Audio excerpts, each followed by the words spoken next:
in the sideboard, 2 Vampire Nighthawks main, and then he has 2 Garrett Primal Hunters as far as threats are concerned, to go along with a bevy of removal spells and Farseeks. Well, yeah, and he's playing against Daniel Knox, he's playing kind of the black-green ooze deck that Brian Kibler had come up with. It was like almost a half year ago. So it's Predator Ooze, Lotleth Troll, Dragmangler, Wolfear Avenger, Ulfenvault Tracker. Yeah, this is the Kibler deck. Yeah. That he has had. He lost playing for top 8 for the Open in Las Vegas last year. I know that. And also, I mean, he had some good success with the deck, but never anything that really broke through. Now we're going to see a Rancor on Strangleroot Geist, and across for 4 we go. So the one thing that this deck can do is it can get off to some rather aggressive starts, and then you see one of them right now. Right. I mean, I think it was probably like a precursor to the Jund aggro deck is kind of how I viewed it. It's an aggro deck that's slightly slower but really removal resilient. And, you know, and as we see here, like the Strangleroot Geist, it's pretty hard to remove, and you may later see a Predator Ooze, which is equally hard to remove. So Farseek here from Terry, going to be able to accelerate himself a little bit here, which, you know, if you're Daniel, you're like pretty happy about that because it's not a removal spell, but at the same time, you're kind of unhappy about it because you know that Huntmaster of the Fells or Olivia is probably As I said before, you know, it's the God draw for Jund once again. But, so, we'll see if it's good enough. Jund with its cheat codes in Farseek. Because he does search out an overgrown tomb, so it looks like he probably has, you know, another, maybe like a basic mountain in his hand or something to make him so that he can have multiple red mana. I guess no basic mountain, but he does have cards like Rootbound Crag. Yeah, do we see? That's a promotional card. It has a promotional Dragmangler. Okay. Yeah. So another I was haster. confused like I was like, well. I don't know that card. So this is an attack for 4, 5. This is 4, 5, 6, 7, 8. That's an attack for 8. So he's going to go down to 8. So he's gonna need some sort of answer, obviously. Yes, it's gonna have to probably. I think Huntmaster is much better than Olivia right now. Yeah, Olivia's how you win the game, but it's not how you stabilize. And that being said, I don't even think Huntmaster is that great as you're going to see a Rootbound Crag. So second source of red mana's here.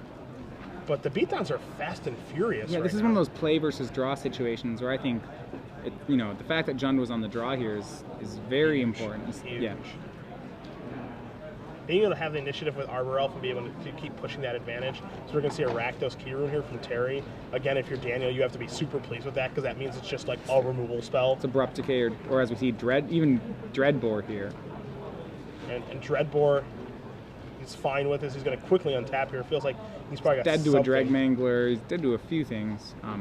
Daniel can, you know, has the availability to go land Scavenge, put Terry to 1. Yeah, the tough thing about that, and you see his hand right now, he has a mountain and he has an Arbor Elf, or he has, a land and an Arbor Elf in his hand. Yeah. I believe that's an Arbor, yeah, that's He's an Arbor one Elf. damage short. See, Terry has a Thragtusk, and then we'll have a first striking blocker available to him as well. So he's not completely out of the woods yet. The thing I like about Daniel's play is that I don't believe Terry can well, he can still Thragtusk. Okay, Thragtusk up to 8. I'm thinking how much damage. Yeah, then it's a 7 trample. Yeah, okay, so you can still Thragtusk up to 8. And he'll probably do so. The Rakdos Keyrune goes a long way in helping him stabilize. Yeah. I think his thought is, you know, Thragtusk up to 8. The only card I have to really worry about over there is the Dragmangler Scavenge. Right. So Thragtusking up to 8 and then just passing. Now, one thing that you have to note here in Matthias, that's a big deal, is Daniel didn't play his land for the turn. So as a result, he can't top deck another land and then Scavenge. He actually has to use an Arbor Elf to be able to do that. And I think that actually ends up being a huge deal here. Yeah, I mean, the cards, Daniel's hoping to draw the hasters in his deck, which is more Dragmanglers, Strangleroot Geists, or essentially Rancors. And it looked like Daniel drew a land for the turn, so what he could have done is if he plays his land last turn, he's empty-handed. He could have scavenged. And then attack with everybody. Right. And he can't do that now. And if he scavenges onto like the Strangleroot Geist, then he gets in for 7 - 3, so 4 trample damage and then 5 and 6. But okay, it was a spell. And he drew a Dragmangler. Okay, so which is pretty good. And he's just gonna swing. I feel like the whole team should be coming because yeah, it's free damage he's missing here because if he swings the Terry can't afford to. Yeah, well, he can afford to block other things, but it's really bad. No, I mean at this point, he can't afford to block an Arbor Elf. The Arbor Elves are just free damage being left on the board. Yeah, I mean you have to press your advantage because you're a deck without any reach. Right. You just have to get all of your damage in, and right now he's missing 2 points of damage with these Arbor Elves. That again, the deck that has so much life gain as the Jund deck does in Hunt Master of the Fells and Thraktos, you can't afford to miss points of damage like this, and you see he's missing out on 2 points right now as Thraktos is going to get in front of Dragmangler. Dragmangler and Thraktos are going to trade. 4 damage is going to happen. Terry's going to move down to 4. But imagine right now if I'm he not was sure at how he's 2. getting those last points in. I mean, what Daniel can do is scavenge onto Strangleroot, say go, scavenge onto Strangleroot again, but there's a lot of plays that really make, that negate that. So Terry draws a forest for the turn. His hand of Ground Seal. What else does he have there? And he has Hunt Master of the Fells. And now he's also representing that Rakdos Key Rune too. Right, so he has 7 toughness in play. So Daniel's gonna need 13 trampling damage to get through that. You saw Terry reaching for that beast token considering an attack, and you got to know where you're at. You got to slow it down a little bit. Right. And if you're Daniel, I don't know if you have a play outside of double scavenging on a Strangleroot Geist and really crossing your fingers. Yep, I agree with you. Like it's one of those things where you look at that line, you're like, huh, so that's the out I'm on, huh? And you're just like, that's the problem is that actually flips the Hunt Master. Mm-hmm. As Scavenge is, I mean, he's going to flip it. Scavenge isn't actually a spell. He's going to scavenge here. He's going to go on to Arbor Elf. The Arbor Elf. And I understand why he would want to do that, but I don't like that play simply because you have to scavenge onto your trampling creature, and now he's just going to come across with both of his guys. And so that's feeding the fear, and that's not. I don't think that's going to be what happened. That's not going to be what he wants to have happen. He can double block the 3 and 2, double block the tokens on the Arbor Elf, and eat the Strangleroot Geist, and that's exactly what he's going to do. So now we're going to see a double block here, and now all the resources are going to be expended. Mm-hmm. So Strangleroot Geist is going to come back. Ranker's going to go back. To Daniel's hand. But now Hunt Master of the Fells is still going to flip into Ravager of the Fells because no spells were cast. So as a result, because that thing's dead. That Arbor Elf is gone. Strangleroot's dead too on this flip back. And so this is going to. This is going to flip. Yeah, you take care of the Strangleroot Geist, and now if you're Terry, all you have to do is beat an Arbor Elf with a Rancor and potentially counters. That's not very hard for the Jund. No, I mean the Rakdos Key Rune does that. Yeah, and that Mizzium Mortars does that too, which was Terry's draw step for the turn. Yeah, I mean this simply put, and I know you're a teacher. I mean this is just like a misallocation of like resources in this game. Yeah, I think. Yeah, Daniel seemed overly concerned with the like he's trying to play around a kill spell. He didn't want to be as all in as he could have been, but I think he's not recognizing, kind of just his role in the matchup right now. That things aren't going to you need to think sometimes on a board state of if we both draw a card, whose strategy gets better. Mm-hmm. And I think what Daniel needs to see here is that Terry clearly gets better every turn that passes. Yes, the longer the game goes, the more things are in favor for Terry. And now he's even being aggressive. You see him attacking with the Ravager and the Wolf token. And if you're Daniel, you have to be thinking to yourself, if he's attacking here, I'm probably not doing very well. Right. I mean, you probably realized you weren't doing well when, at the end of that last attack there. But, I mean, it's a pretty aggressive play by Terry, but I don't see too many lines. Yeah, this just seems really good for Terry. There's not a lot that can be done to get punished. Yeah, and now this is going to flip because 2 spells happen from the Ground Seal. More life. Yes, from the Ground Seal and the Olivia. Though. Yeah, that does not happen.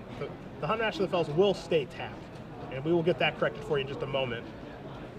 But the Wolf token will come into play untapped along with Olivia. And then after that is tapped, then we will continue play, as it looks like you can see here. Both players have paused momentarily. Yeah. There we go. We're all better. The draw was, let's see, he has a Rancor. He also has one other card. But Terry has enough mana that Olivia can start stealing a creature every turn, which really means this is Daniel's last turn to make a lethal swing, which I don't think is possible from his deck. Yeah, I don't think it's possible either. And we've seen this many times with, the Jund deck, and she a Rancor here on the Arbor Elf. Once you untap with Olivia, it's very difficult to lose. Drew another land. Yeah. Okay. Golgari Gilgate comes into play. Rancor goes on Arbor Elf, and now I think he has his swing may even be lethal this turn. Yeah, we're looking at 2, 3, 4, 5, 6, 7, 8, 9, 10 double shot or activate Rakdos Key Rune. Or just play no spells. Yeah, and just flip. Yeah, so he has a bevy of ways to deal the necessary points of damage. So there's a shot on the Arbor Elf. Olivia's going to grow into a 4/4. Yeah. That's 7, 8, 9, 10. Yeah, so he can fire Key Rune 4, 5, 6, 7, 8, 9, 10, 11, 12, 13, and finish this off. And even if this goes wrong, there's nothing that actually backfires here for Terry. That's the big thing. It's like, let's say that there's like a Putrefy that gets involved for some reason after he attacks with everybody. You know, there's no card coming off the top for Daniel that can actually win him the game, as Dreadmangler plus Rancor is 5, not 6. So Daniel realizes this, and he is going to concede the game, so Terry Stoute is going to win game 1 here of Jund versus Green-Black Ooze. Yeah. Now, interestingly enough, I think this is a matchup. This is kind of the matchup that Daniel's looking for. Because, you know, he's playing an aggro deck that's more resilient to removal, and Jund really is just a removal deck. Yeah. So I would think that, played right, that Daniel... I kind of like where Daniel is in this matchup. Obviously, Olivia Voldaren is another one of those matchups where it's a huge problem for his deck. He doesn't have, in his entire 75, he doesn't actually have a card. He has two Putrefys, 2 Tragic Slips. Those were with the, But outside of that, those are his only answers to it, and the card pretty much blanks his whole deck outside of that. Yeah, and though, I mean, while Putrefy is like a clean answer, it's also an answer that like requires your entire turn to like be able to take care of it. So you can't, once your opponent plays like an Olivia, like maybe if they go Farseek Olivia, you know, you have to like allocate your turn to like kill that thing and then keep going. You can't like kill it and then add to your board presence. You know, you're not going to see 2 spells in 1 turn, and that's a big deal. Yeah. That you can't do that. You have to use your entire turn to kill this insane card, and then if you're doing that, you're not adding to your board, and then that's when Thragtusk is able to stabilize the game. Right. I mean, in essence, Putrefy, you know, the Olivia is not really a powerhouse until like turn 6 or 7. I mean, the thing is, you might not even have your Putrefy by that point. You know, how much are you gonna, if you have a Putrefy in your opener, how gun shy are you going to be on it? You know, are you going to be like, well, he might top deck an Olivia, I better hang on to this Putrefy? That's a pretty hard line to stay to. Yeah, it's very, very difficult. I agree. And it looks like Daniel Knox is reaching. He has Appetite for Brains in the sideboard, which he is adding. He looks like he's also adding Duress. Yeah, I mean, those cards coming in this matchup certainly make sense. There are plenty of spells to take, and, you know, Appetite can take Thragtusk or an Olivia or Huntmaster the Fell, so there are plenty of targets there, but are you diluting your strategy too much by having discard in your deck when you're trying to be an aggressive deck? That's the question you have to ask yourself now. And I like those sideboard cards, actually, because Jund can be a little threat light, and some of the cards that he's scared about are Thragtusks to a point and Olivia. And so I think if Daniel can get one of those cards out of Terry's hand, then that's worth the turn he's giving up. It's worth the card he's giving up to make sure that Terry doesn't have that stabilizing card. Yeah. Matthias, you know where we're going to be next week? What do you mean? We're going to be in Baltimore, Maryland next week. Baltimore, Maryland. That's right. Baltimore is where is the next stop for the SCG Open Series. I'll be doing coverage with AJ Soccer. Yeah, now Baltimore, I think last time still holds our, it's either Baltimore or DC that still holds, I think Baltimore holds our record for the largest open we've had at this point. Yeah, I mean, if it's not the largest, it's the second largest. I remember Columbus was, it was Indy. Yeah, Indy was comically big. I think we had 11 rounds for the standard tournament. Yeah. Okay, it was, but a lot, you know, Baltimore, I know the last time we were there was Joey Pasco and myself were covering it, and it's really, really a good show there. There's a lot of very strong players, though. Yeah, it not only does it have like a lot of strong players because it's kind of like a center, like a nice central location for a lot of people to be able to go to, but it always has gigantic turnouts too as well. It'll be AJ Soccer, Glenn Jones, and myself bringing you guys the coverage next weekend in Baltimore. So if you're around Standard the area, and Legacy? Yeah, Standard Legacy. So for you Legacy aficionados, next weekend you'll get your Legacy fix once again. You'll have a smile on your faces. Hey, I love myself some Legacy, so I can't complain. So be sure to check out that next weekend. But right now we are in Dallas, Fort Worth, Texas.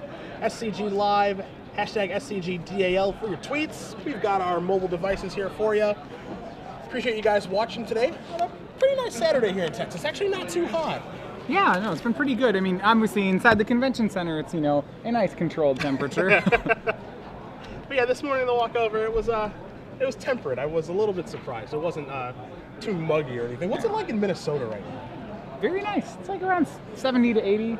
Okay, so we're done with the snow? We're done with the snow. Yeah, it went much later than you'd normally expect, though. We had snow all the way up until about May 1st. Okay. Which is weird this year. Normally, that's pretty unusual, though. It's actually one of my favorite cities. Minneapolis. I've played in a Nationals there and a Grand Prix, and I like where they hold the tournaments. I think it's the convention center downtown. Yep, it's the downtown convention center. I like that area, and it just seems like a really nice city. I mean, I wish it wasn't so freezing cold in the winter, but when it's not in the winter, it seems like it's super nice. I mean, a lot of lakes and stuff. Yeah, I'm from around there. You know, I'm a big fan, but just make the snow go away. May 1st. Yeah, just that's unusual. That's weird. We complained about that one. So both players are going to present their decks here. We'll be going on to game number 2 between Knox and Stoute here. Green Black Ooze will be on the play for game 2. Yeah. And you know, Terry really, I was surprised at how he was able to pull back into that game. I really thought, you know, when Daniel had to swing for 8 on turn 3, that was going to be, he was going to put the nail in the coffin there. And so it's kind of amazing, you know, just how far a lot of Jun's cards go towards stabilizing. You know? Even just Rakdos Key Room there was really important. Yep. Being able to go Rakdos Key Room into removal spell was a pretty big deal. And now we're just going to see a Forest and pass the turn back here. I think maybe Daniel thought he had an Arborel for a turn 1 play, but Terry just has a Stomping Ground. I think we're going to see a Strangling Root Geist on turn 2 here. We are. Now you said, so a couple questions about Terry's Jund list. I know that the list that Owen Turtenwald first played in Somerset has kind of become the standby Jund list. We saw, you know, Lauren Nolan playing it last week. We've been seeing Tyler Phelps being the runner-up in Charlotte with the same deck. Terry's not on that list, though. Is that right? Yeah, I mean, he's got some small differences. The big one there is that Vampire Nighthawk is in the main deck and Siren Sanity is in the sideboard. I think that's the biggest difference. Yeah. How many Lilianas? We see for Terry's main deck, it looks like 0 in the main, and then 2 in the sideboard. All right, so still following the trend of less Liliana and Jund. Yeah, Liliana, like now I think Liliana is relegated to being like this tool that's useful against Bant Hexproof, more than just a main deck card now. And Terry, once again, with just every game, the turn 2 Farseed. God draw, cheat codes. I like how this deck is just wildly different when it has Farseed and versus when it doesn't. It's actually just like, it's about a turn faster when you have a Farseed. And so here's a Rancor and a second Rancor. Another Rancor. All right, so in for 6 we go. Does he have no more lands? All right. Well, here's to no kill spell. Yeah, all in. No instant speed removal spell. How about that? That seems unlikely that there's no kill spell. Yeah, instant speed would be... sorcery speed's fine, but... I wonder what that card is. All right. I wonder what that card is that Terry's thinking about. Bonfire for 1. Yep. And now if he has the land, he can because he didn't Bonfire for 2, he's representing an Abrupt Decay. If he drops another land here, which it's Kessig Wolf Run, so no, he's not. He's Mortars. Yeah.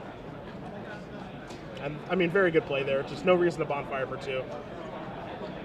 And Daniel with no plays. Oh boy.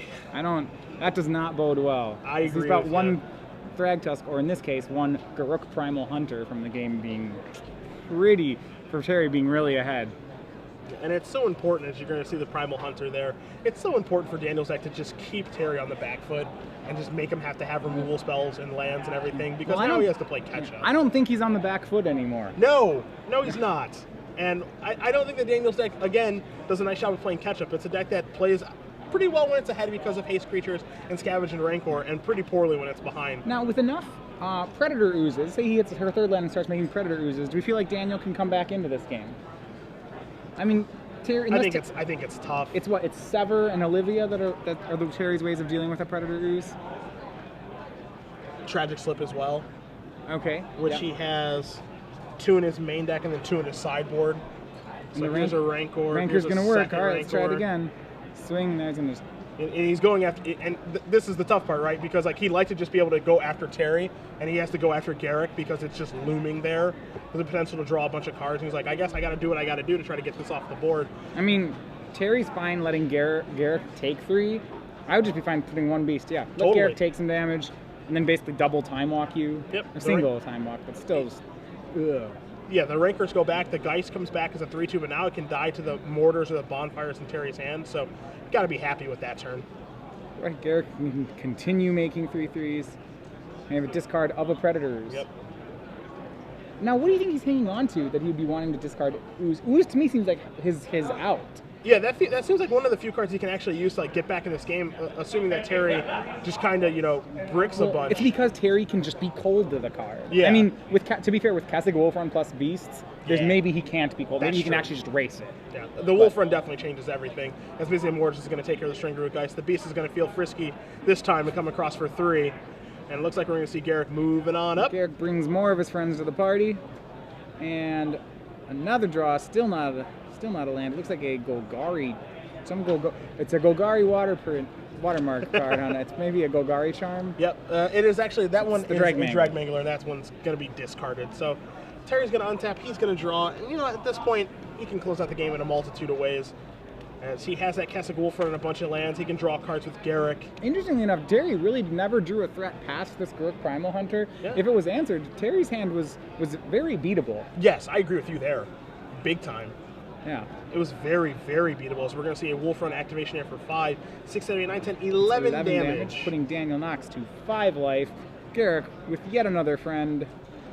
Or he could just, if he wants to, he can just, he's going to draw a He's bunch going of to cards. draw. Okay, he's going to draw 8. 8. Yeah. Okay, I guess. So 8 fresh ones coming over to Terry Stoute, and I don't like to pronounce games over, Matthias, No, but it's not. it's going to be tough. Daniel has one more draw left. You're It's going to right. have to be a good one. You're right. You're right. All right. So you're going to see Stoute discard a couple of lands here, and a Farseek. Oh, we don't need Farseek now, huh? Okay, yeah. Right on time. And he hits a Daniel forest. draws a forest, and he is going to concede the game. So Terry right. Stoute is going to win this match. 2-0 over Daniel Knox. Jun does get the job done here against a black-green Predator Ooze. Yeah. So, seeing John win 2 games fairly easily, am I wrong? Is the matchup good for John? It seemed like Daniel got some some tough luck there. I mean, But, game 2, was I feel like, we didn't get a great look at Daniel's hand, but it feels like he probably kept a reasonable hand and just didn't draw his 3rd land on time for Predator Ooze shenanigans and get that ball rolling. But I really do feel like just game 1, when he goes back and watches this game on video later, and when we update it to the archives, he's going to say, well, here's where I made a mistake, here's where I made a mistake. Maybe I should have gotten in with those 2 Arbor Elves because I missed some